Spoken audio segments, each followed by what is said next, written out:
శ్రీమాత్రే నమః.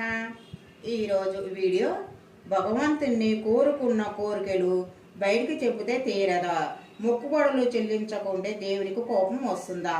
ఈ వీడియోలో చూద్దామండి. మనము వీడియోలకు వెళ్ళిపోదాము.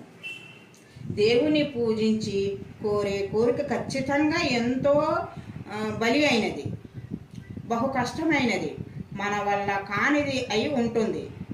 అలాంటి కోరిక తీరదంటే భగవంతుణ్ణి చాడంటే ఖచ్చితంగా ఎంతో ఆనందించే విషయమే అవుతుంది.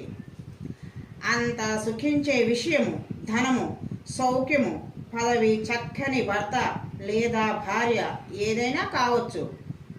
కోరికని బయటికి చెబితే విన్నవారు పైకి నవ్వుతూ ఆనందంగా చెప్పిన లోలోన జరగకూడదని కోరుకోవచ్చు. అలాంటి కోరిక జరగకుండా తీరకుండా మానవ ప్రయత్నము చేయవచ్చు. పైకి కనిపించేదంట నిజమే కాదు, అందుకే చెప్పవద్దు అంటారు. తల్లికి బిడ్డల మీద కోపం వస్తుందా? రాదు. ఇది అంతే. భగవంతుణ్ణి ఆశించేది ధర్మ న్యాయాలతో జీవితాన్ని గడపమని, మొక్కులు తీసుకోమని. మన పాపాలని ఆయన స్వీకరించడు. మొక్కుబడులు ఇవ్వలేదని కష్టాలు పెట్టడు. ఎవరు చేసిన కర్మలను అట్టి వారి వారి వారి పాపపుణ్యములో అనుభవించగా తప్పదు. కష్టం వస్తే భగవంతుణ్ణి మొక్కుకొని తీరిన తర్వాత మర్చిపోయిన వారు మళ్ళీ కష్టాలతో ఆ మొక్కు గుర్తుకు వచ్చి కుటుంబ సమేతంగా ఆ మొక్కు తీర్చుకుంటారు.